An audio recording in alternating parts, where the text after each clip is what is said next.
Après, moi, c'est ce que je leur dis en réunion, hein. Je leur dis, le magasin, enfin, sur la partie opérationnelle, le magasin, il est à vous. C'est à vous de prendre des initiatives. Chez moi, les initiatives sont jamais punies, quoi. Si ça a foiré, on en parle. Pourquoi vous avez fait ça? Ça n'a pas marché. Ok, c'est pas grave, on rectifie le tir, etc. Mais il faut y aller, les gars. Il a 24 ans et ses collègues ont le même âge. Ok. Et donc on est à la... Je sais qu'ils se voient à l'extérieur, etc. Donc on est à la frontière du responsable de magasin et du copain. Yes. Donc pour lui, c'est une situation qui n'est pas facile à gérer et je le comprends. Donc on te laisse une semaine pour réfléchir. Tu prends ta décision, c'est oui, c'est non. Si c'est oui, on est très content. Si c'est non, on est très content pour toi parce que ça veut dire que tu as autre chose. On peut donner son avis, mais on n'y est pas au quotidien. Donc dire ce qu'il faut faire quand on n'y est pas, je trouve que c'est malvenu. On a appelé, ouais, c'est un peu mon état d'esprit, on fait confiance, et qu'est-ce qu'on risque? Bon, bah, écoute Yannick, merci de nous accueillir chez toi. Juste pour te présenter rapidement, en fait, qu'est-ce qui fait que tu as monté cette entreprise de pièces auto en fait? Eh ben, j'ai travaillé pendant quelques années chez des équipementiers automobiles, après une formation dans l'automobile depuis la sortie du collège. De par des raisons professionnelles, j'ai dû quitter la région et au moment venu, pour moi, le meilleur moyen de revenir dans la région Auvergne, c'était de me mettre à mon compte Ok. pour avoir, on va dire, une vie professionnelle et de famille équilibrée. Donc voilà, mon métier précédent, en fait, c'était de visiter des boutiques comme j'ai créé aujourd'hui.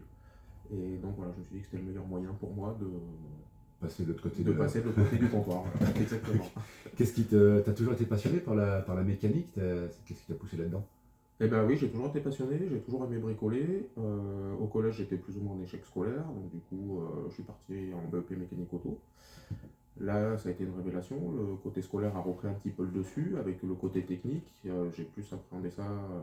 Je l'ai vraiment appréhendé scolairement et pas professionnellement, en fait, le BEP. Ok. Donc, et du coup, j'ai vraiment apprécié ce côté technique qui m'a du coup orienté vers un bac STI, puis un BTS, puis une école de commerce.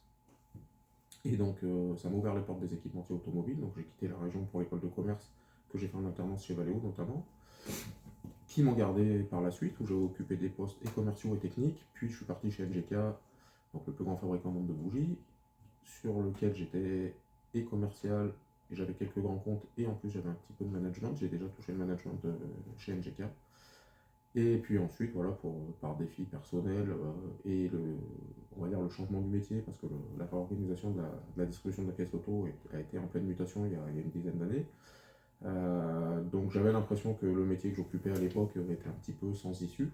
Ok. Donc ce constat-là, plus mon envie de revenir dans la région Auvergne, m'a poussé à franchir le pas d'ouvrir un magasin. Quelle différence tu vois, tiens, sur la partie managériale entre ce que tu vivais en tant que salarié où tu avais une équipe et aujourd'hui où du coup c'est vraiment ton équipe là pour le coup là? Bah, ce qui est quand même beaucoup plus simple quand c'est notre propre équipe, c'est que les décisions, on les prend en pleine conscience. Ok. Et du coup, les décisions qu'on prend, elles impactent que nous, et entre guillemets, on oriente nos décisions comme on le fait. Et l'avantage d'être à son compte, en fait, c'est qu'on a l'intégralité des paramètres pour prendre nos décisions. Quand on est manager, alors c'était fait comme ça dans la société où j'ai touché le management. En fait, moi, on travaillait en binôme, et moi j'étais responsable de la deuxième partie du binôme, donc j'avais qu'une seule personne.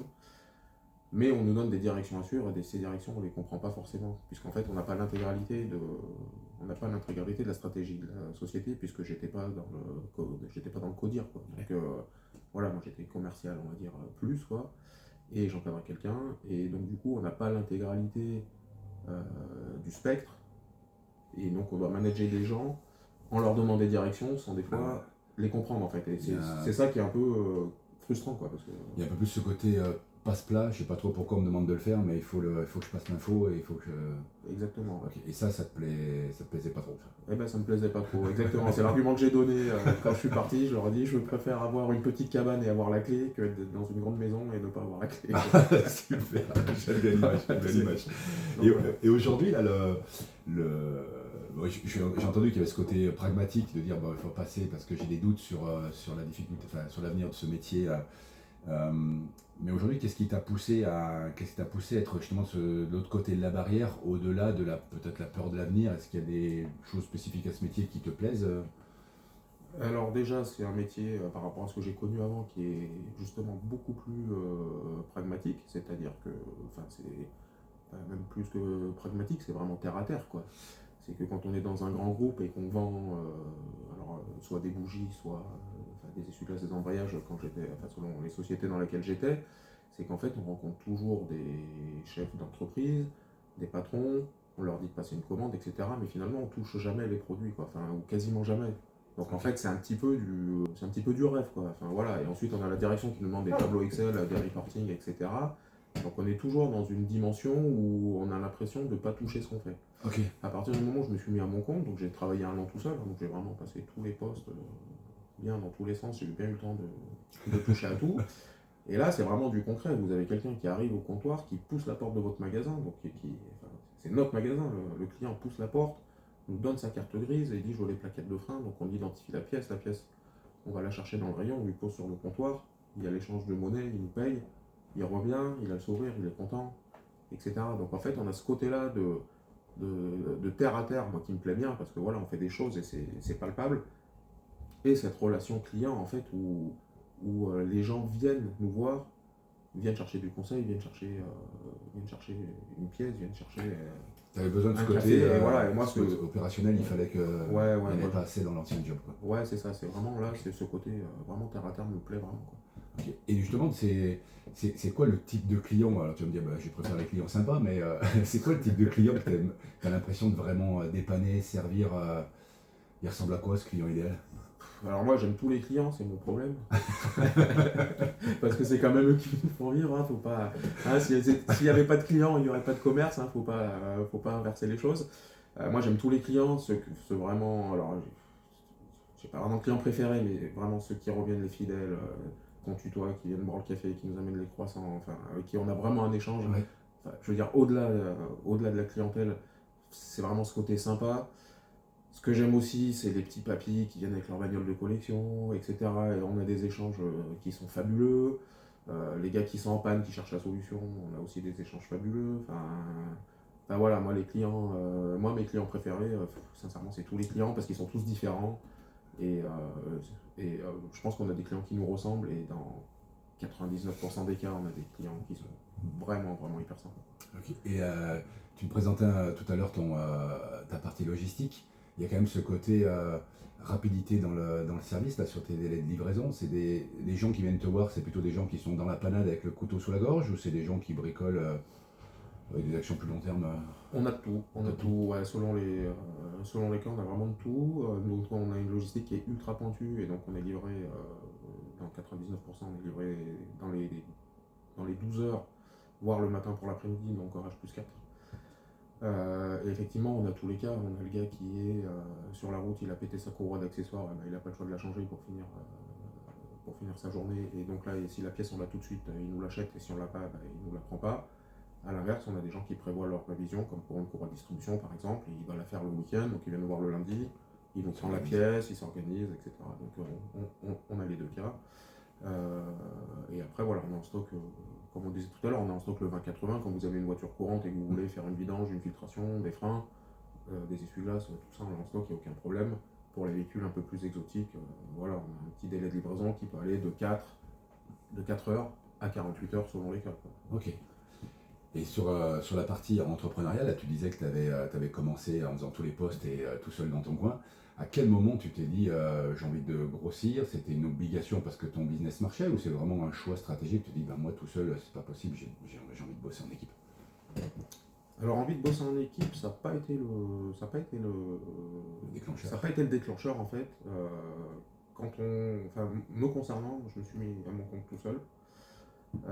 J'ai travaillé tout seul pendant 1 an et donc j'avais mes petites habitudes dans mon magasin et quand la première personne est arrivée, ça modifie grandement les habitudes et ça n'a vraiment pas été facile. Et donc pour revenir à la question, le fait d'embaucher, ça a été en fait une nécessité, Ok. parce que j'ai travaillé pendant 1 an tout seul et au fur et à mesure, donc ouvert 6 jours sur 7, etc. Mais c'est un choix, hein, c'est absolument pas dire que voilà. Et ben, au fur et à mesure d'être, on va dire, d'être là, d'être tout le temps là, etc., en fait, mon magasin, petit à petit, a commencé à grandir, à grandir. Et au bout d'1 an, je me suis rendu compte que tout faire tout seul, c'était quand même ultra difficile parce qu'on fait la prise de commande, on ouvre les colis, on range, on répond au client, on répond au téléphone, on fait les papiers pour la comptable. On fait ça 6 jours sur 7, bah, du coup pas de vacances, puisque c'est un choix. Hein. Ouais.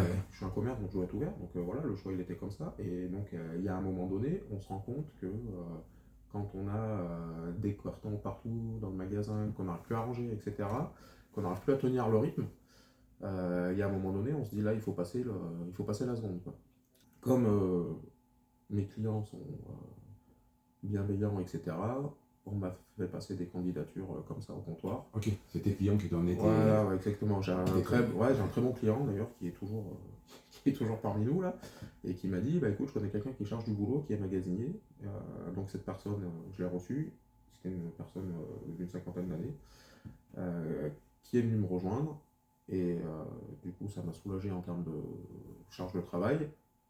Et comme il connaissait très bien le métier, etc., en fait, ça a fait décoller le magasin et l'aventure a continué, quoi. C'est intéressant parce que du coup, tu n'as finalement pas eu, alors peut-être par la suite, mais tu n'as pas eu finalement beaucoup recours au, je sais pas, alors maintenant c'est France Travail, mais à Pôle emploi pour faire passer les annonces. Tu as bossé plutôt par du bouche à oreille. Comment ça s'est passé? Je travaille uniquement par le bouche à oreille. Ok. Nous, notre ambition, c'est d'avoir des gens qui sont passionnés de mécanique à la base et qui savent faire du commerce. On a des métiers qui sont quand même ultra spécifiques puisqu'on est des épiciers de l'automobile, hein, donc il faut qu'on vende aussi bien un coussinet de bielle qu'une boîte de vitesse ou qu'un pommeau de vitesse. Donc il faut vraiment avoir déjà le vocabulaire, avoir un petit peu bricolé. Alors on n'a pas des mécanos qui ont 10 ans d'expérience, mais au moins savoir où se trouve la pièce sur la voiture, comment ça change, avoir un minimum, on va dire, de sensibilité, quoi. Et c'est des profils qui sont tellement particuliers qu'en fait, à France Travail, alors j'ai essayé, hein, Ouais. j'ai essayé. Mais on n'a jamais les profils, attendus puisque l'intitulé du poste c'est magasinier vendeur. Ouais, c'est pas assez précis par rapport à ce que toi tu Et voilà, et magasinier, en fait dans la nomenclature, ça peut être le gars qui va juste poser des pièces dans un rayon en suivant un adressage. Et nous c'est pas ça, un magasinier c'est quelqu'un qui identifie une pièce. Et c'est pas tout à fait le même métier quand même, quoi. Ok, intéressant. Donc du coup, ça, je trouve que c'est un super tips parce que tu vois, il y a beaucoup de dirigeants qui ont du mal à recruter justement. Et toi, la stratégie, c'est ben, si je veux aller valider la passion, finalement, mes clients sont des passionnés, donc le meilleur moyen, c'est de passer par eux. Exactement, on adresse pas mal de clients par jour, donc quand on cherche quelqu'un, c'est à chaque fois qu'on a un de nos beaux clients qui rentre, on dit ah, en fait on cherche quelqu'un que tu ne connaîtrais pas. Et des fois il y a des mécaniciens qui veulent se reconvertir ou on n'est pas tout seul sur la place, donc des fois nos clients sont pas exclusifs, donc c'est-à-dire qu'ils vont dans des magasins qui nous ressemblent, autres, et donc du coup ils disent ah bah tiens si voilà j'ai entendu, nos fournisseurs également qui viennent nous visiter peuvent nous dire bah tiens je connais quelqu'un qui cherche du travail parce que voilà c'est un bon gars, etc. Donc en fait oui j'ai une grosse partie de bouche à oreille. Intéressant. Et c'est après toi que tu valides ça en entretien pour voir si ça match avec ce que tu as en tête. Exactement. Ouais. Ok. Tu mets combien de temps à peu près pour recruter quelqu'un avec ce système-là en moyenne? Bref, passer partout, il faut bien un bon trimestre. Un bon trimestre. Ouais. Mais souvent il y a une phrase qui est un peu contre-intuitive qui dit on devrait passer beaucoup de temps à recruter et un peu moins de temps à virer, c'est pas le bon terme, mais en tout cas à se séparer si jamais ça fait pas. Et on a plutôt, dans les entreprises, on voit plutôt l'inverse, c'est qu'on recrute très vite en validant pas certaines choses, et puis après derrière, quand il faut se séparer, ça dure des plombes et ça part souvent au clash. Toi en tout cas, tu as investi sur ce côté, ouais, il faut un trimestre pour recruter une personne, c'est intéressant que tu nous partages ça. Et donc vous êtes monté en effectif petit à petit, et dans ce côté entrepreneurial, il y a donc cette étape importante de je passe de 1 à 2. Est-ce que le changement dont tu nous parlais tout à l'heure, est-ce que tu as vécu la même chose quand vous êtes passé de 2 à 3, ou après c'est plus une logique de croissance, il y a moins de changements quand tu... Il y a moins de changements. Je pense que le premier salarié, pour moi, ça a été comme l'arrivée du premier enfant dans le couple, quoi. Ok. Il y a gros changements, et puis au final, quand le deuxième arrive, moi, ce qui m'a vraiment perturbé, c'est que j'avais une façon de répondre aux clients, etc. Donc, je connais tous les fournisseurs, je connais toutes les ficelles de là où je veux aller. Ouais. Et quand on embauche quelqu'un, on se dit, il va pas savoir. En l'occurrence, la personne que j'avais embauchée avait beaucoup d'expérience, donc elle savait, quoi. Et donc, du coup, je tendais toujours l'oreille pour savoir ce qu'il allait répondre et tout. Et je savais, même moi, si je m'occupais d'un client, je savais ce qu'il avait dit au client, etc. Et on était. Au début, avec cette personne-là, on a eu vraiment une. Parce que lui, il était pareil, il arrivait à écouter en même temps qu'il travaillait. Donc, quand lui commandait une pièce pour un client et que le lendemain, le client revenait chercher la pièce, je savais que c'était lui qui l'avait commandé, que c'était telle pièce, etc. Et lui faisait pareil, en fait. Et voilà, au début, quand on a un peu débriefé, il m'a dit ouais mais fais-moi confiance parce que tu écoutes toujours ce que je dis et tout, mais je dis mais c'est pas contre toi, c'est naturel en fait parce que enfin, c'est mon bébé quoi. Et après quand le deuxième arrive, et ben en fait ça se noie dans la masse, alors voilà, mais après j'ai toujours ce travers quand je travaille au comptoir et qu'il y a un de mes vendeurs qui répond à un client à côté de la plaque, je l'entends et je lui dis non non mais regarde là, tu vas le trouver, machin, et voilà, mais ça c'est... Ok. Ouais, Mais c'est intéressant parce que ça veut dire que petit à petit tu glisses de je suis focus vraiment pour mes clients et petit à petit ton métier évolue et tu te rends compte que finalement quand tu es sur le terrain, tu écoutes peut-être plus tes équipes que tu écoutes tes clients aujourd'hui par la force des choses. ah, mais ils sont beaucoup plus en frontal, donc là mon travail c'est effectivement de leur donner tous les outils, toutes les ficelles pour pouvoir répondre aux clients. Le but c'est de pas dire non à un client. Et nous on est un commerce, les gens qui viennent chez nous poussent la porte pour venir chercher un service ou une pièce ou un conseil ou autre.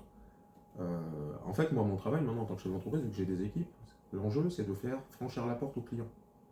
Une fois qu'ils sont là, les gens ils sont là pour acheter de toute façon. Vous voyez, c'est pas du démarchage en Ouais. porte à porte, on vend pas des encyclopédies Mm. ou des aspirateurs quoi. Les gens viennent chez nous. Donc une fois qu'ils sont chez nous, c'est à nous de bien les cerner et d'avoir le maximum de réponses positives pour que les gens reviennent en fait et se disent ouah ce commerce c'est un petit commerce mais ils sont cool quoi. Et ils ont réponse à tout, etc.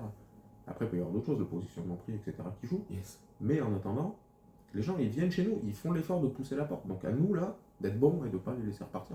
Et comment tu as fait justement, tu disais tu avais besoin de calibrer avec ton premier salarié le fait que vous teniez bien le même discours. Aujourd'hui, ne serait-ce que parce qu'il n'y a pas assez d'heures dans la journée, tu ne peux pas faire la même chose avec l'ensemble de tes équipes. Comment tu as fait pour t'assurer qu'aujourd'hui, ces convictions que tu as sur la passion de servir ton client, comment tu fais pour t'assurer, au-delà du recrutement, qu'ils l'ont bien au quotidien, pour réajuster? Est-ce que tu les formes? Est-ce que c'est toi qui les formes? Est-ce que tu les fais former? Est-ce que tu les débriefes régulièrement? Comment ça se passe au quotidien? Alors, bah, de tout.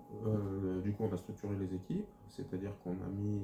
Alors, je dis les équipes parce que depuis 2014 que j'ai ouvert, en fait, j'ai ouvert un deuxième point de vente à Issoire en 2017, puis un troisième à Brioude en 2023. Donc, c'est pour ça que je dis les équipes. Donc, on a structuré les équipes. La petite particularité, c'est que Brioude, je suis associé, alors que Cournon Issoire, c'est à moi à 100%. Ok. Donc, sur Brioude, je délègue totalement à mon associé la gestion des équipes et du magasin. J'y vais une fois par semaine pour les affaires courantes, l'épauler dans ses tâches parce qu'il est nouveau, en fait, enfin, plus nouveau que moi sur le poste. Et par contre, Histoire et Cournon, c'est bien moi qui gère à 100%. Donc, on a structuré, donc je dis on, puisque ma femme m'a rejoint en 2020, et c'est elle qui gère toute la partie ressources humaines, planning, etc. Ok.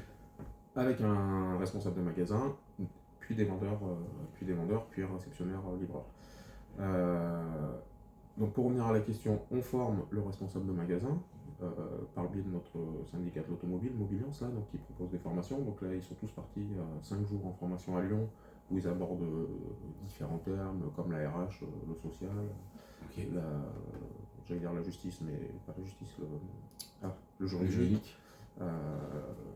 la vente, la gestion des conflits, enfin ce genre de thèmes, quoi. Donc voilà, pour leur donner un peu plus de hauteur par rapport on va dire, à un vendeur normal. Et ensuite les équipes, on fait environ une réunion par mois, où on se réunit un midi, on discute des affaires courantes, etc. Et j'en profite pour leur redonner les objectifs. Et ça, tu le fais par magasin, par entité là. Par magasin, Ok. ouais, par magasin, parce qu'il n'y a pas tout à fait la même clientèle entre ici et Issoire. Ok. Et il n'y a pas tout à fait les mêmes équipes, automatiquement, puisque une équipe, elle a une âme, quoi. Et les deux équipes n'ont pas la même, forcément, puisque c'est pas le même magasin, etc. Donc voilà, une fois par mois, on fait une petite réunion, on parle des affaires courantes. Des fois, on n'a rien à se dire, enfin, il n'y a pas de choses officielles à dire, mais c'est juste pour se réunir, pour voir si les gars ressentent des problèmes, ont des besoins, ont des attentes. Et nous, on refait passer les messages, répondez bien au téléphone, occupez-vous des clients comme vous aimeriez qu'on s'occupe de vous, enfin tout ce que je voudrais que. Voilà, donc c'est dit ça au moins une fois par mois. Ok. Et tu voilà. as des indicateurs de performance sur ça, c'est une des difficultés, c'est qu'autant sur la log, tu as des infos sur ta rotation de stock, sur des choses comme ça, sur tes ventes, mais sur justement ce côté relation client, tu te sers des avis, je sais pas si tu animes les avis Google, est-ce que tu t'en sers, comment tu fonctionnes là-dessus? Je me sers très peu des avis Google. Après, on est une société qui est relativement familiale. Ok. Tout le monde a mon numéro de téléphone. Et du coup, mon meilleur indicateur, c'est mon téléphone. Et donc, j'ai jamais. Je touché du bois que ça continue. Mais là, ça fait très très longtemps que j'ai pas eu un coup de fil d'un client en me disant ton équipe, ça va pas. Donc voilà, là, j'ai pas de retour. Donc en fait, en général, quand il n'y a pas de retour, c'est que je pense que c'est plutôt bon. Ok. Parce que mes clients, enfin en tout cas mes bons clients sont proches. Et quand ça déconne, ils me le disent en me disant ouais, j'ai été mal servi, machin, c'est pas normal. Et là, ça fait très très très longtemps que j'ai pas eu ce retour. Donc C'est ouais, un vrai indicateur je de pense que c'est performance un pour bon, toi. Ouais, ouais, ouais, pour ouais. moi c'est un bon indicateur Mais c'est parce un que indicateur pour toi, mais est-ce que tu le communiques à tes équipes? Est-ce bien qu'eux, ils ont sûr, des feedbacks? bien D'accord, sûr, ok. je leur dis les gars, bravo, je suis super content de vous, j'ai aucun mauvais retour. Euh, Là, on est dans une année un peu particulière là, parce que le gouvernement fait un peu n'importe quoi sur l'automobile. Donc, on entend bien à la télé, etc., que les voitures neuves ne se vendent pas. Donc, c'est plutôt bon pour notre commerce. Donc, on est quand même dans une année de croissance et voilà, c'est agréable. Mais je pense aussi que la croissance ne vient pas que, on va dire, de Ouais. l'ambiance du marché, etc. Ça vient aussi de. C'est structurel chez toi. Enfin, il y a ce côté. Je Ouais. pense que je pense quand même que Mega s'occupe bien des clients. Du coup, les clients se sentent bien, ils reviennent. Et voilà, moi, nous on mise à mort sur l'accueil parce que je trouve que c'est important d'être bien accueilli dans un magasin. Et je suis sûr que ça finit par payer, quoi. On a tendance souvent à déléguer ce qu'on n'aime pas faire. Dire, voilà, ça va me libérer ça me saoule. Et en fait, on se rend compte que peut-être on devrait fonctionner à l'inverse, c'est-à-dire déléguer ce qu'on aime bien faire pour pouvoir justement aider et puis continuer de se former sur le reste. Toi, t'as suivi, même si t'es peut-être pas stratégique, tu te rends compte avec le recul, tu as plutôt tendance à déléguer quelle partie? Ce que tu aimais ou ce que tu n'aimais pas? Moi j'avais clairement besoin de quelqu'un pour la vente, Ok, donc ce qu'il savait bien faire lui. Et donc je l'ai uniquement mis là-dessus. tu l'as mis là-dessus. Et moi ce qui me libérait donc du temps pour faire tout ce qui était gestion. Parce qu'effectivement, nous on a un magasin et ce qui nous fait vivre c'est la vente. Donc je vous dis qu'il faut bien s'occuper des clients parce qu'effectivement c'est le cas. Mais je pense que là où il ne faut pas se planter quand on se met à notre compte, c'est toute la partie qui ne se voit pas, c'est-à-dire toutes les remontées de papier à la comptable. Ben, parce que si on ne fait pas sa TVA pendant 3 mois, il y a un moment donné, la trésorerie n'est pas extensible. Donc voilà, il faut que tout ça, pour moi, c'est hyper important, il faut que ça soit suivi vraiment au fil de l'eau, parce que sinon on prend la foudre. La rentrée rentrer toutes les réceptions, il faut le faire dans l'ordinateur, sinon la valeur de stock elle est pas bonne, ça fausse le bilan. Il y a tout un tas de choses, la relation avec la banque, la relation avec la comptable, la relation avec les fournisseurs, euh, enfin tout ce qui en fait, toute la partie immergée de l'iceberg qui se voit pas, mais qui en fait est tout aussi nécessaire que la partie qui se voit en fait. Intéressant parce que du coup, qu'est-ce qui fait que tu t'es dit, ben, je vais me prendre un bon à la relation client pour me dégager la relation client de mon emploi du temps, plutôt que de te dire, ben, je vais me prendre un bon en compta pour me dégager de la compta. C'est quoi qui arbitrait ça chez toi? Et bien ce qui a arbitré ça, c'est que le magasin, c'est quand même moi qui l'ai créé, et que c'est quand même, enfin, c'est mes tripes, hein, clairement Ouais, c'est mes ouais, tripes, ouais. etc. Et que j'estime que, enfin moi je le vois comme ça, mais en fait il faut mettre les compétences là où elles sont. Donc pour moi c'était plus important d'avoir quelqu'un à l'avant, puisque tout ce qui était parti, alors je fais pas vraiment de la compta, moi je fais que de la Oui, gestion, hein. ouais, J'ai un cabinet j'entends, comptable, ouais, et ouais. donc voilà, je trie les factures, etc. Je dis si c'est investissement, je dis si c'est de l'achat de marchandises, etc. Pareil pour les factures clients, voilà, je remonte, voilà. Et j'estime que ça, c'est quelque chose qui doit me rester propre à moi, quoi, en Ok. fait, hein. C'est une vraie conviction, un vrai choix perso. Exactement. Ça, tu veux pas le lâcher. Non, non, je ne veux pas le lâcher. Alors, je l'ai lâché à ma femme, puisque c'est elle qui Oui, s'occupe maintenant de cette partie-là, de faire les remontées, puis avec des évolutions qui sont dans l'air du temps, avec la ouais, dématérialisation, tout ça. Donc maintenant, c'est elle qui gère cette partie-là, mais ça reste quand même dans notre couple, parce que pour moi, la gestion en dur de l'entreprise, bah, c'est nous qui avons créé et c'est à nous de gérer, quoi. ok, Je ok, veux, ok. là, pour le coup, je veux pas que quelqu'un d'autre euh, donne son avis sur comment gérer. Surtout que moi, ce qui m'a choqué, en fait, quand je me suis mis à mon compte, je suis un particulier, hein, Ouais, voilà, et je me suis mis à mon compte. Et ce qui est pas naturel au début, en fait, c'est les volumes d'argent qu'on brasse. ok. Quand on commence à avoir un petit peu d'envergure, comme on a maintenant avec 3 magasins, etc., les montants d'argent qu'on brasse sont relativement importants, en fait, sur le chiffre d'affaires qu'on encaisse et sur la trésorerie qu'on peut avoir sur le compte. Sur le stock et tout ça. Voilà, sur les volumes de stock, etc. Cela dit, des fois on a beaucoup d'argent sur le compte, mais, C'est pas eux qui partent. mais voilà, quand les traits de fournisseurs arrivent, ça peut coincer, quoi. On a toujours ce petit exemple avec ma femme, c'est qu'à un moment, quand Histoire est en croissance, on achetait du stock, du stock, du stock, parce que la clientèle le demandait, donc on voulait répondre à la demande, Notamment à Issoire, on a eu 2-3 mois où les traits de fournisseurs ont été plus importants que le chiffre d'affaires. Donc quand on arrive à ce cap-là, en fait, il faut quand même avoir du recul en se disant c'est bon, on a constitué une trésorerie pendant X mois. Là, pendant 2-3 mois, ça va taper dans la trésorerie, donc ça va faire diminuer le coussin. Mais c'est pas grave, puisque après, on aura un coussin encore plus gros, et du coup, le chiffre d'affaires va repartir. Et c'est effectivement ce qui s'est passé. Donc, du coup, après, il faut quand même le gérer en disant attention, les gars, sur ça, faut décaler. Enfin, après, il y a quelques petits trucs en gestion à faire gaffe, hein, à ajuster, voilà. Mais, mais voilà, après, nous, c'est nos tripes, etc. Si on fait une bêtise, on s'en voudra qu'à nous. Si on délègue à quelqu'un et qu'il fait une bêtise, qu'on met 6 mois à s'en rendre compte, et que ça coule la boîte, bon, là, on s'en remettra jamais, quoi. Donc, c'est pour ça qu'on délègue pas, en fait. Mais tu abordes un sujet qui est vraiment important, c'est ce côté, tu l'as dit, hein, c'est mon bébé. Ah oui. Et au bout d'un moment, tu es obligé de te rendre compte que ça peut pas être que ton bébé, il faut que ce soit votre bébé. Là, tu parlais de ta femme qui a rejoint l'aventure, mais ça va même au-delà de ça. Ça doit pas aussi quelque part appartenir à tes équipes, sous une autre forme qu'elle t'appartient à toi, mais il y a ce côté, je coupe le cordon là. Tu l'as senti à quel moment, toi, cette sensation que le bébé t'échappe un peu Ville où il y avait de gros besoins en fait dans notre métier. Je l'avais senti, mais je l'avais pas senti à ce point-là quand même. Donc Histoire est parti sur les chapeaux de roue. Donc là, c'est 2017-2020, ça a été très intense, avec la croissance des équipes, etc. Et mars 2021, coup de frein. Et là, stop net, hein, d'accord. En plus d'ouvrir à Histoire en 2017, en 2019, on a acheté le bâtiment où on est aujourd'hui, donc un peu de travaux, donc j'étais un peu moins au comptoir avec les équipes, tout ça, puisque par souci d'économie, j'ai gardé une partie des travaux que j'ai fait moi-même voilà, voilà, on est des petits commerçants, on n'a pas des... et donc on arrive en mars 2021, Covid, confinement. Les équipes de Cournon, il se trouve qu'il y avait des enfants en bas âge, donc ils se sont tous mis en chômage partiel pendant au moins les 15 premiers jours, voire les 3 premières semaines de confinement. Donc il n'y avait personne pour faire tourner le magasin à part moi. Donc moi j'ai pris le magasin de Cournon pendant le Covid, en fait, hein, pendant le confinement. Et l'équipe d'Histoire qui était plus jeune, à part la personne, le premier que j'avais embauché en fait était devenu responsable du magasin d'Histoire, donc c'est avec lui qu'on avait ouvert Histoire dans un premier temps. Et par contre l'équipe d'Histoire était plus jeune, donc pas d'enfants, donc ils ont pu tenir le magasin. Et en fait pendant toute l'année, déjà pendant tout le confinement, je suis jamais descendu à Histoire parce que les déplacements étaient ultra limités et que les jeunes y géraient bien, enfin, on se téléphonait, puis avec mon ordinateur je voyais les chiffres, tout ça, donc voilà. Et puis on avait mis en place tout un système. Donc déjà pendant tout le confinement, j'y suis pas descendu.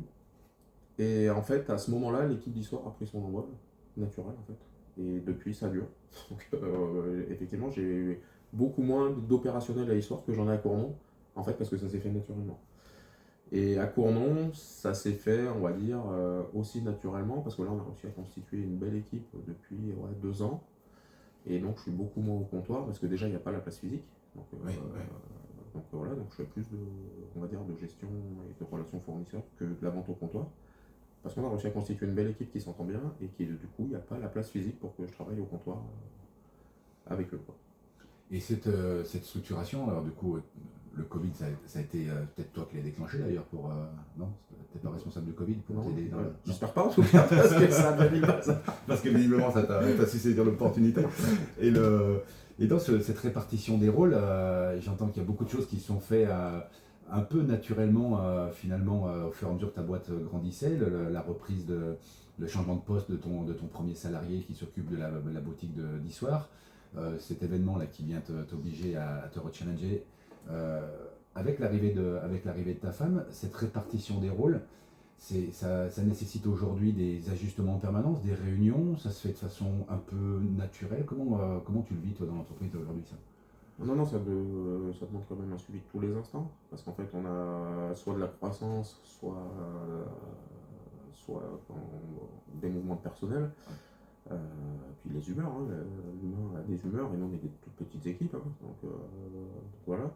Donc non, ça demande un ajustement de tous les instants. Et ça justement tu l'anticipes en disant tiens on va se voir régulièrement, ça fait partie de tes réunions mensuelles où tu abordes ce sujet-là, ou tu es plutôt, toi, le genre d'entrepreneur plutôt réactif, c'est-à-dire qui anticipe peut-être un peu moins, mais qui est hyper adaptable? Comment tu te vois? Ah, je pense qu'on est plutôt hyper adaptable. C'est plutôt dans ce sens-là que tu Ouais, le fais, ouais. t'anticipes pas spécialement, tu laisses faire, et puis quand par contre t'arrives à essayer de choper, de voir le verre à moitié plein plutôt qu'à moitié vide quand le truc arrive. Ouais, ouais, tout à fait, ouais. Il y a toujours une solution, enfin, on y arrive. Ouais, ouais, tout à Et fait. sur ce côté réactif, là, j'aimerais bien que tu nous racontes tu vois, sur ce côté management d'équipe, l'anecdote que tu as eue avec ton alternant de l'époque qui voulait faire un autre métier que celui qui lui proposait. Et j'aimerais bien que tu nous racontes ça, parce que j'ai quelques questions à te poser par rapport à cet événement-là. Oui, alors dans notre stratégie aussi de développement, on a aussi la vision de prendre beaucoup de jeunes pour les former, parce que j'estime que voilà, on ne peut pas dire il n'y a personne sur le marché de l'emploi et ne pas les former, donc ça c'est une petite parenthèse. Donc on a beaucoup de. On prend des apprentis depuis 2018-2019 en gros, plutôt niveau BTS pour qu'ils aient quand même un certain niveau scolaire, parce qu'on se rend compte que c'est beaucoup plus facile. On en a pris un qui a passé son BTS avec nous, puis qui a continué sur un bachelor, qu'il a obtenu, et il a été tout à fait transparent avec nous en nous disant bah, moi j'aimerais bien passer au cran du dessus, parce que nous, voilà, dans la répartition, on est distributeur, donc on n'est pas fabricant, c'est-à-dire qu'on achète les pièces et on les revend, donc on est distributeur, et lui il me dit écoute, moi j'aimerais bien passer au cran du dessus chez un équipementier ou chez un fabricant pour travailler qu'avec des professionnels. Nous, on a quand même un schéma où au comptoir, on adresse 90% de particuliers. Donc, ce qu'on disait tout à l'heure, les gens franchissent la porte parce qu'on a fait de la pub, etc. Mais on adresse 90% de particuliers et 10% de professionnels. Mais les professionnels avec lesquels on travaille, c'est des gens qui sont venus naturellement parce qu'ils n'étaient pas contents des autres acteurs sur le marché, avec qui on s'est bien entendu, parce que voilà, c'est important, c'est des structures comme nous, c'est des tout petits garagistes ou des administrations, des petites administrations, tout ça. Et voilà, mais ils représentent très peu du chiffre d'affaires. Et donc cet apprenti me dit, voilà, moi je voudrais bien passer au cran du dessus, etc. Et je lui dis, écoute, moi j'ai travaillé chez les équipementiers, euh, je vais te faire de la pub, parce que c'est vraiment un très très bon élément, et que j'estime que voilà, il avait besoin de. Enfin, il était en droit, enfin, Ouais. son projet était cohérent quoi, par rapport à. Et puis les semaines passent, etc. Puis au bout d'un moment, il n'avait toujours pas d'employeur à la suite de nous. Et nous, on a toujours en tête. Voilà, je trouve qu'une fois qu'on a mis le doigt dans l'entrepreneuriat, on a toujours des idées, quoi. On en a une au C'est sans début, fin. et puis on se dit, ouais, si celle-là marche, ça sera déjà bien. Et puis au final, quand elle marche, on se dit, bah ouais, elle marche, donc du coup, après on en a une autre, et ainsi de suite. Et puis là, on se dit quand même, Alexis, il faudrait pas qu'il se. Enfin, moi, ça m'a embêté qu'il parte parce que c'était vraiment un super bon élément, quoi. Donc du coup, on le reçoit donc, avec Aurélia, on lui dit, bon écoute, a priori, t'as toujours pas de travail de ce que tu nous as dit. Nous, on a une idée, c'est qu'aujourd'hui, on travaille très peu avec les professionnels et du coup, pourquoi pas développer quoi. Et on te laisse une semaine pour réfléchir, tu prends ta décision, c'est oui, c'est non. Si c'est oui, on est très content. Si c'est non, on est très content pour toi parce que ça veut dire que tu as autre chose. Et voilà. Et donc, une semaine après, il est revenu nous voir en disant bah, écoutez, je trouve le projet sympa, donc pourquoi pas, allez, on y va quoi. Et donc, il est resté chez nous, donc on a acheté un Kangoo, un ordinateur, et voilà, et on l'a mis sur la route. Et là, il nous développe les administrations, les agriculteurs, quelques petits garages qui travaillaient un petit peu avec nous, mais du coup, le fait de les visiter, bah, ça développe notamment la partie outillage, les ponts, les machines de diagnostic, machines de clim, etc. Et voilà, il s'éclate dans son métier et c'est vraiment top, quoi. On Donc est tu très content. avais des commerçants et aujourd'hui tu es un commercial, quoi, en plus. Exactement, ouais, Ok. ouais, ouais, ouais, tout à Et fait. ce qui me plaît dans cette histoire, moi, c'est. Alors j'entends le côté, tu disais, le côté entrepreneuriat, j'ai des idées, j'ai envie de le tester. Mais qu'est-ce qui fait que. Tu vois, en fait, ma question, c'est que je constate beaucoup de dirigeants ou de managers qui ont du mal à déléguer, qui ont du mal à faire confiance a priori, qui ont besoin de preuves, qui ont besoin de. Et j'ai l'impression que sur cet exemple-là, si tu mets un peu, tu paries un peu en disant voilà, je mise pour voir et quelque part je fais confiance. C'est ton mode de fonctionnement principal, c'est parce que c'était ce gars-là et que tu l'aurais pas fait avec un autre, mais lui, t'avais plutôt confiance en lui. On Qu'est-ce qui cho- fait que tu as osé faire ça? Alors c'est vrai qu'on choisit un peu quand même on choisit un peu, hein. Ouais, ouais. On ne ferait pas avec n'importe qui, hein. Il y a des gens qui n'ont pas le profil, voilà. Lui, il avait clairement le profil pour le faire parce que voilà, il était demandeur. Très belle expérience d'ailleurs, hein, parce qu'on voit bien que. Donc on l'avait alerté hein, sur toutes les différences de poste, hein, parce que moi le métier de commercial je l'ai fait, donc je lui ai dit attention, c'est pas tout à fait pareil qu'au comptoir, etc. Donc voilà, on a fait un bel entretien qui m'expliquait un petit peu. Ouais. Voilà. Mais après, ouais, pour revenir à la question, tout à fait, ouais, c'est un peu mon état d'esprit, on fait confiance, et qu'est-ce qu'on risque? En fait, enfin voilà, le commerce, c'est pas parfait le commerce. Donc qu'est-ce qu'on risque? C'est toujours le. C'est un peu comme la mécanique. Un moteur, c'est pas parfait. Il y a un moment donné, ça pollue, à un moment donné, ça marche bien. Des fois, ça marche bien parce que ça pollue, ou des fois, ça pollue pas, mais du coup, ça marche pas. Enfin, donc voilà, c'est toujours un compromis, quoi. Et le commerce, c'est un peu pareil, c'est toujours un compromis, je trouve. Donc, on mesure les risques et les bénéfices. Si ça penche du bon côté, on y va. Si jamais on s'est planté, ben, on s'est planté, il n'y a rien de grave. On va juste le tir, et puis voilà, quoi. Et là, ce que je trouve intéressant moi, dans ton expérience managériale, c'est que finalement, tu as trois postures managériales qui sont différentes. Tu as un côté manager opérationnel sur la boutique de Cournon parce que tu es principalement là. Il y a ce management un peu plus à distance avec une délégation au niveau de la direction du magasin sur Issoire. Et puis tu as cette troisième posture d'associé plutôt sur Brioude. C'est quoi les différences que tu vois managérialement parlant, en termes de posture? C'est quoi la grosse différence que tu vois entre les trois? Et Oui, c'est vraiment différent, quoi. Alors, on va commencer par le plus récent, le plus au sud, c'est-à-dire Brioude. La position managériale, elle est complètement différente, puisque la personne à qui je m'adresse principalement est associée avec moi. Donc, oui, il n'a pas la même posture par exemple, qu'un responsable de magasin. Donc là, ma posture, ça va être plus de lui donner mon retour d'expérience à moi sur ce que j'ai déjà vécu pour lui dire, bah voilà, moi je le verrai comme ça, comme ça. Donc voilà, j'ai une discussion. il y a quand même alors sens-toi à l'aise pour pas répondre à cette question, mais par rapport au part, tu es majoritaire sur. Non, Non, non, on a fait 50-50. vous êtes 50-50. Donc C'est du un, coup, des, c'est vraiment un. c'est un des anciens employés, pour la petite histoire, c'est un ancien employé de Cournon Ok, qui est de Brioude, donc d'accord. qui a déménagé à Brioude, et du coup on a eu le projet d'ouvrir à Brioude. Mais c'était quelqu'un qui avait une attitude positive et qui avait naturellement pris le lead sur l'équipe Sur l'équipe, ouais. sur l'équipe de Cournon. Et c'est pour ça qu'on a fait ce projet. Si ça avait été quelqu'un qui avait été, comme on disait tout à l'heure, hein, est-ce que j'ai tendance à faire confiance? Oui, mais pas à n'importe qui, quoi. Enfin, je veux dire, si on sent que la personne en a dans le moteur, on va y aller. Si on sent que c'est quelqu'un qui est plutôt à la cool et à qui on a limite confiance, on va pas s'associer, quoi. Et du coup, là, ma question, c'était surtout pour voir s'il y avait un rapport pseudo-hiérarchique malgré tout, alors que là, pour le coup, économiquement, il n'y en a pas. C'est vraiment de l'échange que tu as avec lui. Voilà, économiquement, il n'y a pas. Après, il y a toujours ce rapport pseudo-hiérarchique, puisque j'ai été son patron de ton voilà, passé. et que donc, du coup, pour lui, c'était une opportunité à laquelle il ne s'attendait pas. Et du coup, je sens bien dans nos relations qu'il est très à l'écoute de ce que je lui dis, parce que je pense que. Il y a une filiation qui est Ouais, présente. il y a une filiation qui est présente du fait qu'on ait travaillé ensemble avec ce lien-là avant. Et donc, du coup, il est très à l'écoute de nos remarques et de notre point de vue, quoi. Après, je lui laisse prendre ses décisions quand même, mais on en discute toujours beaucoup avant. Tu te trouves parfois être obligé de freiner tes envies pour lui laisser la place, ou c'est quelque chose qui se fait naturellement chez toi? Non, ça se fait naturellement. Ça se fait naturellement. Ouais, ça se fait naturellement, et c'est bien qu'il prenne ses décisions. Et que, ouais, tout à fait, ouais. C'est difficile de venir donner son avis quand on passe 15 jours par semaine pour gérer les affaires courantes, quoi. On peut donner une direction en disant, ouais, moi à ta place, je ferais plus comme ça, parce que vis-à-vis des équipes, etc. Parce que l'équipe grandit aussi à Brioude. Ouais. On peut donner son avis, mais on n'y est pas au quotidien. Donc, dire ce qu'il faut faire quand on n'y est pas, je trouve que c'est malvenu. On a plus un regard avec du recul, et donc on peut donner notre avis, on va dire général, mais après sur les points vraiment opérationnels, c'est vraiment lui de prendre les décisions pour faire quelque chose qui marche avec son caractère, avec le caractère de ses équipes, etc., quoi. Nous on est plus là pour donner, on va dire, les grandes directions, et lui donner les petites clés qu'il n'a pas, justement sur l'aspect qu'on abordait tout à l'heure, qu'il n'avait pas sur tout ce qui était back-office au début, puisqu'il était uniquement vendeur comptoir. Et donc, du coup, lui donner tous les petits trucs et astuces sur Et du coup, avec l'équipe de vendeurs de Brioude, finalement, tu as beaucoup d'interactions avec eux. Quel type d'interaction tu as avec eux?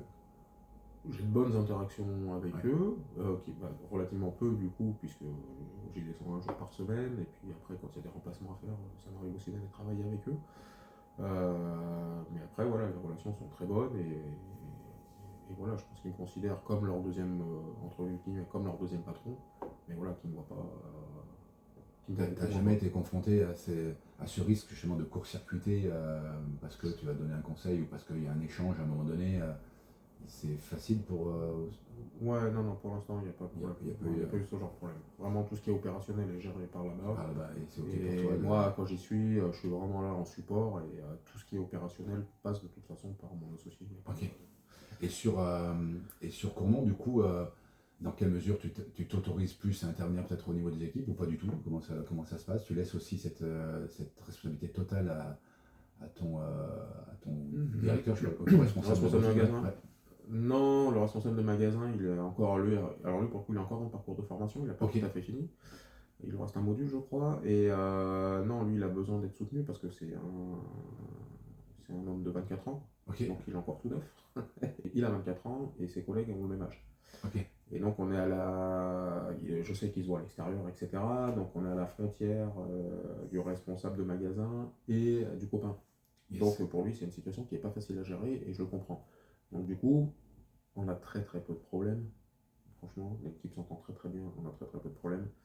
Par contre, quand il y a des messages à faire passer, il vient systématiquement me voir en me disant ouais, comment je peux faire, machin. Et il y a certains messages qui se sentent pas encore de faire passer, mais ce qui est normal. Bien sûr, ouais. Et donc du coup, c'est moi qui prends le relais et c'est moi qui fais passer le message. Et voilà, mais globalement, ça se passe très Ouais, très donc bien. là, c'est un petit peu particulier tout de suite parce que tu as ce côté encore mentoring avec lui parce qu'il est en train d'apprendre le métier. Ouais, il est en train d'apprendre le métier, c'est pas facile à 24 ans quand même Ouais, ouais. de bomber le torse vis-à-vis de ses collègues qui en plus sont ses copains et dire ah, tiens tu vas faire ça, tu vas faire ça. Enfin voilà, après moi c'est ce que je leur dis en réunion, hein. Je leur dis le magasin il est enfin sur la partie opérationnelle, le magasin il est à vous, c'est à vous de prendre des initiatives. Chez moi les initiatives sont jamais punies quoi. Si ça a foiré, on en parle, pourquoi vous avez fait ça, ça n'a pas marché, ok, c'est pas grave, on rectifie le tir, etc. Mais il faut y aller les gars. Si on veut que ça marche, il faut y aller. Donc voilà, et après ça roule quoi. Yes. Ça roule, ça roule. Et du coup, finalement, ta posture elle est assez proche entre Cournon et Histoire, du fait qu'il est un peu jeune dans le management. T'as peu de différence finalement de posture managériale entre les deux. Exactement. Ouais, c'est Ouais, un peu- pour les deux, je gère pareil. Ouais. Ouais. Et alors sans trahir de secret, encore une fois sans toi, mais tu as la volonté là aussi de mettre sur Cournon, te détacher encore de l'opérationnel et de mettre un responsable de magasin ici, ou c'est pas d'actualité, tu as envie de garder les mains dans le cambouis sur une de tes boutiques? Ah, je pense qu'on va garder ce schéma pendant un petit moment. Ouais, Ouais. ouais, là ça roule bien comme ça, donc ouais, pas réinventer le. Ouais, on va essayer d'être. Et tu as d'autres ambitions de croissance, d'ouvrir d'autres boutiques ailleurs, ou pour l'instant tu dis là je trouve un équilibre qui me va plutôt très très bien Non, là je suis dans un équilibre qui me va plutôt bien. Mine de rien, on a ouvert en 2014, donc c'est à juste 11 ans, et là on a rendu à 2 boutiques et demie, et je suis parti tout seul. Là, quand on compte tout le monde, entre Cournon, Histoire, Brioude, on est arrivé à, sans compter les gérants, on est arrivé à 18 personnes. Donc la croissance a été rapide. Là, tout de suite, mes axes, c'est améliorer l'outil en fait. C'est être plus précis dans les pièces que j'ai en stock. C'est avoir un outil qui est plus lisible pour mes vendeurs. On a quelques petits ajustements à faire sur notre outil de facturation. Donc là, le dossier 2026, ça va être de modifier notre outil de facturation pour qu'il soit beaucoup plus efficace de la réception jusqu'à la vente, que le parcours soit beaucoup plus juste, que nos stocks soient plus justes, etc. Donc non, là, les ambitions tout de suite, c'est rester à cette taille qui est très bien. Et par contre, avoir un outil qui soit beaucoup plus efficace. Quoi. Ok. Tu me disais qu'à côté de ça, enfin, tu me disais tout à l'heure que tu as connu cette période de ta vie où c'était 6 jours sur 7 à bloc de bloc. Là aujourd'hui, tu as des enfants, tu fais du sport. Ouais. Comment tu répartis cette charge de temps? C'est vraiment figé dans ton emploi du temps dans ce jour-là? De toute façon, je ne répondrai pas au téléphone parce que je suis pris, ou tu arrives à mettre plus de fluidité dans ton emploi du temps? Alors c'est figé dans le sens où je fais du sport et que j'ai aussi pris des engagements dans un club de VTT dans lequel j'encadre aussi. J'ai passé le diplôme d'éducateur parce que je trouve ça cool de transmettre aussi une passion. Il n'y a pas que le boulot dans la vie. Après, on est chef d'entreprise, donc même si j'encadre les gamins, j'ai le téléphone sur moi, je réponds. Enfin, quand on est en vacances, on répond. ça fait partie du package. C'est comme ça. C'est comme ça. Après, Pour toi, c'est une charge mentale, ça, d'avoir tout le temps le téléphone et le souci dans un coin de la tête, ou de moins en moins. Ouais. En fait, de moins en moins, parce que je sais que mes équipes sont solides et qu'elles gèrent.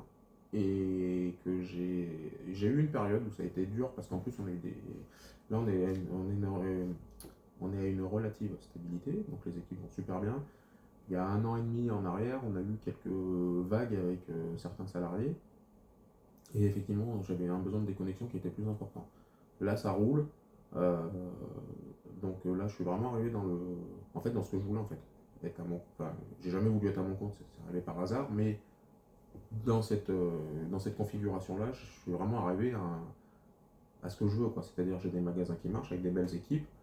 Après, bah, on m'appelle, c'est comme ça. On fait avec, quoi. Hein. Et le fait en plus d'avoir sa femme dans l'affaire avec soi, du coup le soir ça arrive à déconnecter un peu ou ça parle boulot toute Ah, la bah, journée? ça parle pas mal boulot, mais il y a un moment donné, on arrive à dire stop, quoi. Des fois, c'est elle qui dit stop, des fois, c'est moi, mais il y a un moment donné, on a réussi à mettre un petit rituel. Le magasin ferme à 19h, donc je suis à la maison vers 19h30. Là, nos enfants commencent à être des pré-ados, donc ils ont leur petit moment de calme dans leur chambre à faire leurs devoirs ou ils ont le droit à un petit peu d'écran. Nous, on se met dans la cuisine pour préparer le repas. Donc on dit voilà, pendant la préparation du repas, on traite les sujets qu'on a à traiter. À partir du moment où on passe à table avec les enfants, c'est off. Et on vit notre vie de famille. Donc il n'y a, Ouais, il y a pas une organisation, mais en tout cas il y a une vraie conscience de là on fait ça et là on fait plus ça.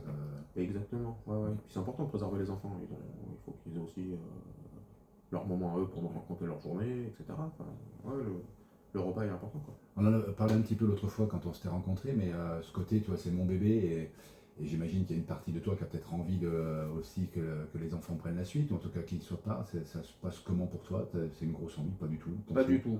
Moi, ce que je veux, enfin, j'ai qu'un, j'ai qu'un objectif dans la vie, c'est d'être heureux. Ouais. Donc moi, ça m'a rendu heureux. Moi, je veux que mes enfants soient heureux, donc ils font ce qu'ils voudront. S'ils reprennent, on fera ce qu'il faut pour les aider du mieux possible. S'ils font totalement autre chose, ils font totalement autre chose. C'est absolument un problème. C'est absolument pas un problème, pardon. Ok. Et je veux surtout pas leur mettre la charge mentale de dire c'est l'entreprise familiale, il faut que tu la reprennes. Voilà, moi ça m'a rendu heureux de le faire. Si un jour ça s'éteint, bah ça s'éteindra. Hein. C'est la vie, hein. On est, on grandit, on meurt. Voilà, c'est comme ça. Donc voilà, moi ça m'a rendu heureux. Là on en vit, c'est super. Et c'est une super aventure humaine avec toutes les équipes. Enfin, non, non, moi je suis vraiment super content de ce qu'on a bâti. De, je suis aussi content de l'avenir parce que je pense que là on a quelques temps où nos commerces vont fonctionner. Hein, parce que l'automobile, je, je vois difficilement comment on pourrait s'en passer. Donc je pense qu'on a vraiment de l'avenir dans ce métier-là. Après, les enfants feront vraiment ce qu'ils voudront. Hein. S'il y en a un qui veut être facteur, il sera facteur. Et s'il est heureux comme ça, c'est très bien. Il n'y a aucun problème là-dessus. Ok. Moi j'aime bien faire la comparaison avec le sport de haut niveau et justement je parlais de la charge mentale.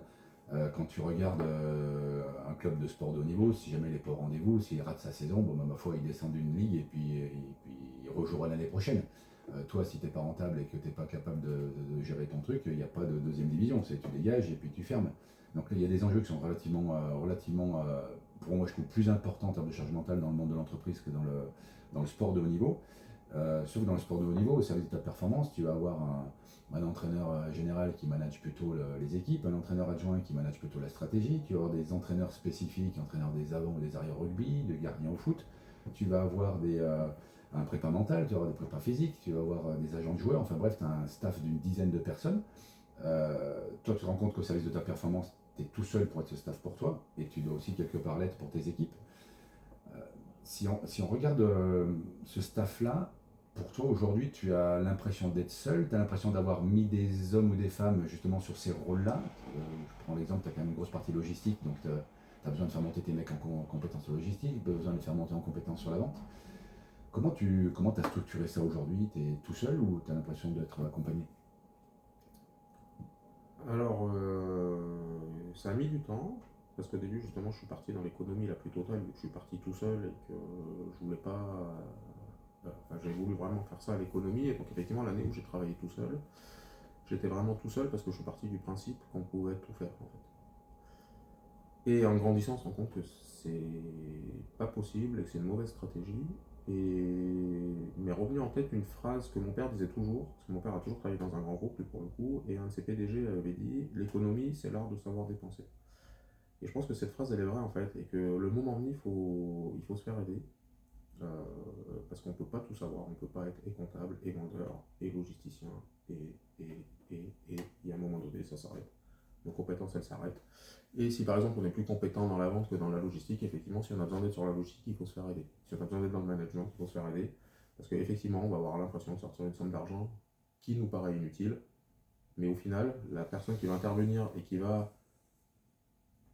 pas forcément avoir, pas forcément être plus intelligente que nous, c'est pas la question, mais qui va déjà pas voir notre entreprise avec le même prisme que nous, va peut-être nous donner des bonnes directions à suivre, parce que de par les expériences différentes de chacune, on a toujours un avis en fait. Et quand on fait appel à un professionnel, euh, l'avis il est toujours bon à prendre. Après on prend tout l'avis, on en prend que 50%, ou on fait des compromis, mais en attendant, je pense que, enfin c'est pas je pense, c'est sûr que il faut se faire aider dans les domaines où on a besoin d'aide. Moi, j'ai commencé, alors pas tout à fait tout seul quand même, puisque je savais que j'étais pas comptable, donc j'ai tout de suite pris un cabinet comptable en fait. J'ai commencé avec un cabinet comptable qui m'a aidé notamment à faire mon prévisionnel, etc. Et qui du coup m'a toujours fait ma comptabilité. Donc au début c'était relativement light, hein, puisque j'étais seul, que j'avais qu'un magasin, donc je lui donnais mes factures clients, mes factures fournisseurs, donc, mais j'ai toujours eu une comptable qui m'a aidé. Et puis les affaires ont grandi, donc du coup, on a, notamment quand on allait à Issoire, on a rencontré une notaire qui est avocate d'affaires chez un notaire, pardon, et pour signer le bail auquel on prenait à Issoire, du coup on s'est bien entendu, et du coup cette dame nous aide maintenant à gérer nos affaires également, quand on a des besoins, donc on fait appel à eux pour savoir, parce que on sait pas tout, hein, puis c'est hyper pointu. Et pour revenir sur la solitude du dirigeant, donc je suis pas seul de ce côté-là, ma femme m'a rejoint, donc on est deux. On a des caractères bien différents, donc ça nous permet quand même d'avoir du recul selon les situations, elle ou moi, donc de prendre des décisions avec du recul et pas toujours d'avoir la tête dans le guidon. L'autre point qui fait enfin, qui permet de ne pas être tout seul, pardon, que moi j'ai choisi ce point-là en tout cas, c'est ce qu'on nous apprend à l'école, c'est le réseau, le réseau, le réseau. Du coup, dans chaque ville, on adhère à des groupes. Donc, pour Cournon, c'est la DESAC, donc c'est des associations de commerçants. Pour Issoire, c'est Synergis. Et ça a l'avantage en fait d'avoir des réunions, on va dire régulières, avec d'autres chefs d'entreprise qui sont dans le même cas que nous. Il en existe d'autres, hein, notamment les DCF, ou autres, hein. Enfin, il y a tout plein d'associations d'entrepreneurs. Ça a l'avantage justement d'être en relation avec des gens qui sont dans le même cas que nous, qui ont les mêmes problématiques que nous, mais dans d'autres domaines, hein, parce que des marchands de pièces auto, moi, dans mes associations, je suis le seul. Par contre, il y a d'autres commerçants qui vendent d'autres choses et qui aussi sont confrontés au recrutement, qui sont confrontés aux problèmes de logistique, qui sont confrontés aux problèmes avec leurs équipes, qui sont confrontés avec un problème avec une banque, enfin, j'en sais rien, il y a des problèmes, on en a des plein camions. Donc voilà, et donc cet avantage-là, c'est de pouvoir discuter avec ces gens-là et dire, ah bah tiens, moi j'ai eu tel problème qui ressemble au tien, j'ai fait appel à telle personne, cette personne m'a vraiment aidé, etc. Donc c'est du réseautage, etc. Et ça, c'est hyper important pour pas être seul, puisque du coup, bah, notre agenda enfin notre répertoire du téléphone en fait se remplit. Et alors maintenant avec les outils qu'on a, les WhatsApp et compagnie, c'est hyper simple. On dit voilà, on connaît plein de monde, etc.